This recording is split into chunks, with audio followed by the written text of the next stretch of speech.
save innocent lives, because if you're looking to punish them, it's not fair to do that to someone who's obviously done it through mental illness and no support.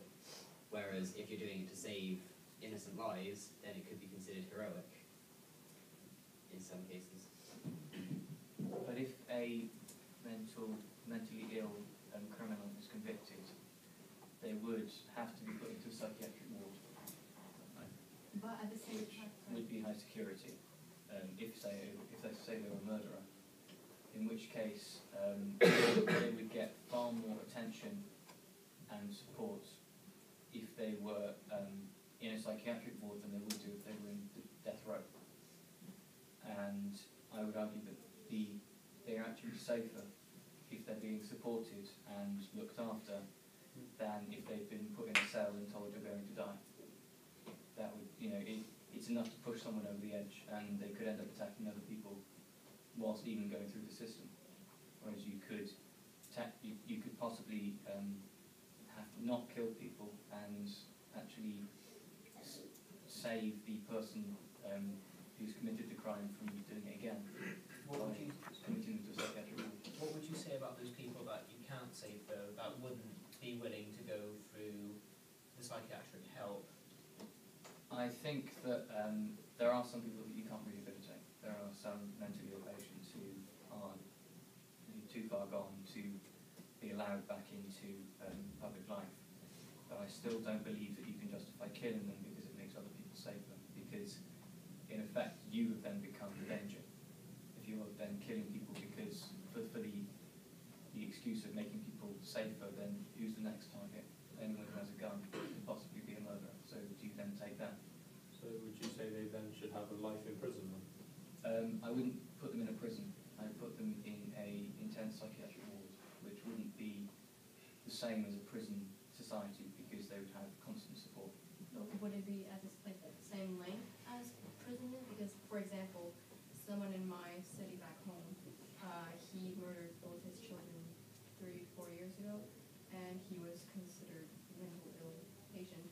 He is now out, and for everyone, he's free. I think if you have gone to the extent of putting someone into an intense psychiatric ward, it would be for the reason that they cannot be released back into public life. So it would be a life imprisonment in its truest sense. They would spend their life in there.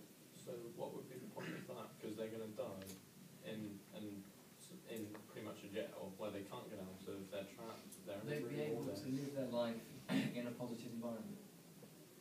And regardless of how mentally ill they are and what they've done, they are still human. And if you are then saying that because you are more mentally able than someone else, you have the right to either take their life or put them in a position where they are disadvantaged for the rest of their life, I don't agree with that myself. But how much is that? Who's going to pay for that? Who's going to pay for all that It would have to be support? state funded. That's going to be a lot of money. It would be, yes. Okay, well, here's a question for those of you who don't believe in bringing back the death penalty. What is the best form of dealing with people then? If you're not going to kill these people who have murdered before, what's the best solution? How to deal with them? Rehabilitation. Manual labour. Okay, so we had intensive labour. Those two, what do you mean by rehabilitation? Well, have you seen Scandinavian prison systems? I will not explain where. No. Well, basically, they give them pretty much free rights within the compound of the prison, and they've got a much lesser repeat offending rate for the system. That's somewhere. And what would you keep in mind the label? Well, if you're talking about life in prison, it seems fair that they owe a debt to society. And so maybe if they do some kind of work, construction work, like in the builders you see on the side of the street, if they're doing that, it gives them a job, it gives them something to do, they're repaying their debt to society. Would you keep them in prison? Would you have them go back to the prison every day? Yeah, because they they deserve to. They don't deserve to be free, and also, my friend says in Scandinavia they're out actually doing things, and also with work, maybe doing something that might make them see the side of being a good person. Okay. I personally think that, however, like, if your crime is bad, like murder, you shouldn't, personally, like a serial killer, for example, so someone who has committed many crimes and was obviously aware of it, he shouldn't be let out ever again. And he should have a hard life in prison. But if it's a small crime, I think they should they should still be in prison, just maybe easier time. And I do believe what you're saying with the work, that if you're trying to make them look at a good side of life, then they might think that. Okay, well, one solution which was actually this third most voted on the survey was Exile.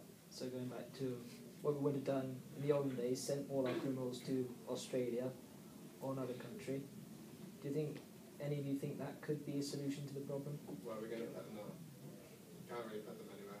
Let's send them to Antarctica or something.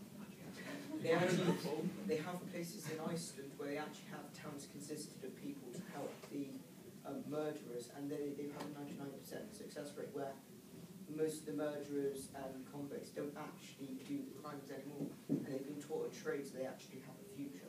However, they have to stay in the town where they are. Should they have But the right they've to been given have a future so they can have money. And it actually works. I think if And you... it's safe, and they say it's safer than an actual prison. They get more, and it isn't as bad as prison, isn't. Not as many people will recommit the crimes. But you're looking at it saying that yes, they may have a better rate of people not committing crimes again, but they're getting this freedom which they really shouldn't deserve. I mean, they've ended a life, why should they still get to experience their... I think if you do truly exile people for crimes, you run the risk of, if you're exiling them to one place, creating a crime super city. Yeah.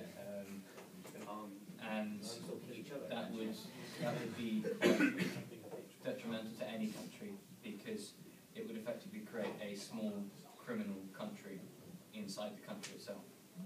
I mean, Australia has done well for itself over the last 100 years. I mean, they've got a better economy than we do at the moment.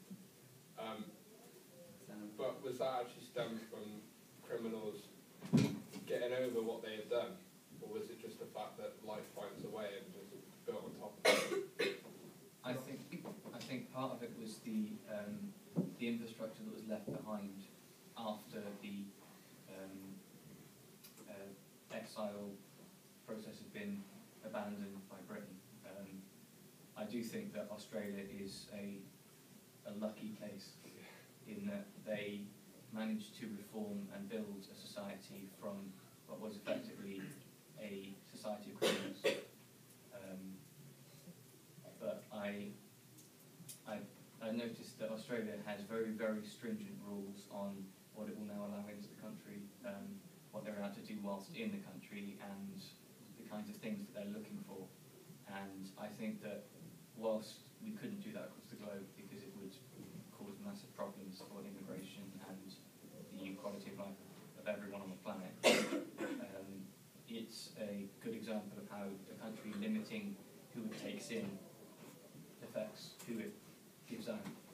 There are some problems with that though, because there are cases when people come from other countries here and commit a crime such as murder, and if we send them back to the country that they came from, they're wanted there for murder, and the punishment is the death sentence. So people saying human rights say we can't send them back because otherwise they'll get killed. I think